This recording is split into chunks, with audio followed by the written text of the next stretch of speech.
Yves, vous m'avez amené le paleron de bœuf avec son air au milieu là, qui va permettre à la viande de rester bien tendre pendant sa cuisson, puis également d'autres morceaux, une belle côte. Donc ça, c'est du bœuf de Vendée, Yves. Tout à fait. Produit en Vendée, né, élevé et engraissé sur la même exploitation, en respectant un cahier des charges, avec un âge moyen 5 ans et demi. On laisse le temps au temps pour qu'elle ait la tendreté, la couleur et les saveurs parfaites. Alors qu'est-ce qu'il a de particulier aussi, ce bœuf Label Rouge de Vendée? Il est élevé avec les fourrages produits sur l'exploitation. Donc toute la période de printemps-été à l'herbe, automne-hiver. Donc c'est les stocks, le surplus de stock de printemps-été qu'on donne l'hiver. Donc foin et maïs, voilà, qui sont récoltés sur l'exploitation. Donc quand on abat la viande, et on lui laisse le temps après derrière de bien mûrir, donc là aussi ça fait partie aussi du cahier des charges du Label Rouge. Tout à fait, il y a un temps de maturation pour la tendreté, la jutosité de la viande. Oui, puis c'est là où tous les goûts se développent aussi. Voilà. Donc c'est dans cette chaîne Label Rouge, il ne faut pas de maillon faible. Le maillon faible dans la chaîne perturbe la qualité du produit. Et alors ce bœuf, je le trouve où, Yves?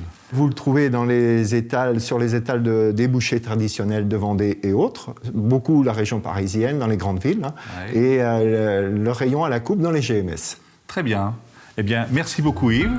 Et maintenant, rendez-vous en cuisine.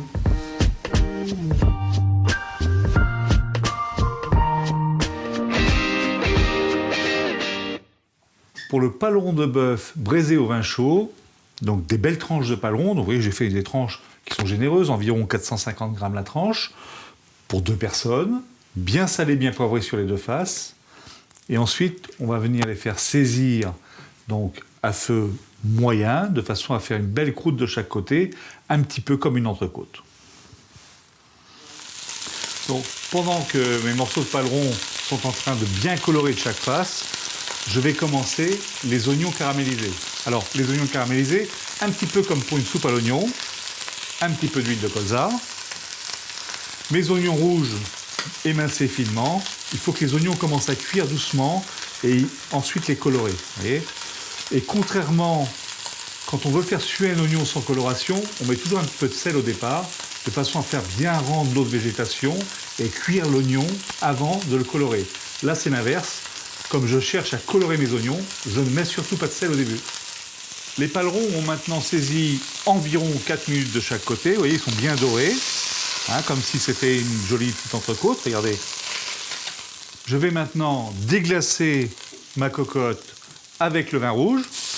Donc là, vous voyez, pour 4 personnes, je vais mettre une bouteille de vin rouge.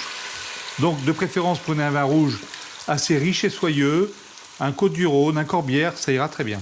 Et dès que le vin va prendre son frémissement, je vais venir le flamber pour retirer toute l'acidité et le côté dur du vin, de façon à ne garder que le côté fruité. Alors le vin rouge, maintenant, est monté à frémissement. Vous voyez, regardez, tout de suite, il prend feu très rapidement. Je vais le laisser flamber jusqu'à la fin. Ensuite, le laisser réduire de moitié pour remettre ma viande après et terminer sa cuisson. Le vin rouge a maintenant fini de flamber.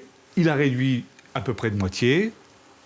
Je viens rajouter un petit peu de tomate concentrée, un petit peu d'ail. Je vais reposer les palerons dans le vin. Et les oignons que j'ai fait bien dorer, les oignons rouges bien dorés comme ça, je viens les poser donc sur ma viande. Ensuite, l'anis étoilé ou la badiane, chacun l'appelle comme il veut, dans le vin.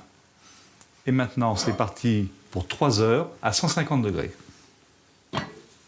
Je vais maintenant les retourner et je viens rajouter la cannelle, les zestes d'orange que j'ai hachés finement et c'est reparti pour 1 heure au four à 150 degrés.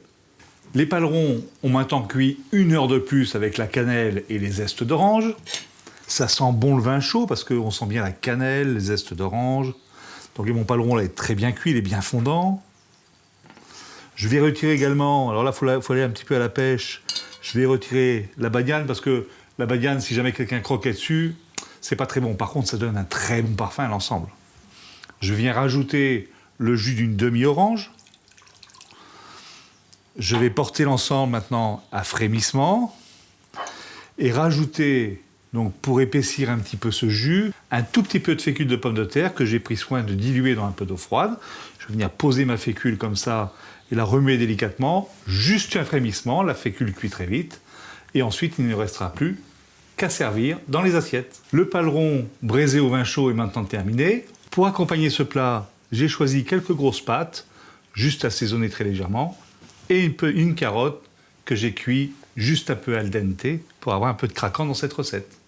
Eh bien, c'est terminé pour aujourd'hui. Je vous donne rendez-vous la semaine prochaine pour une nouvelle recette.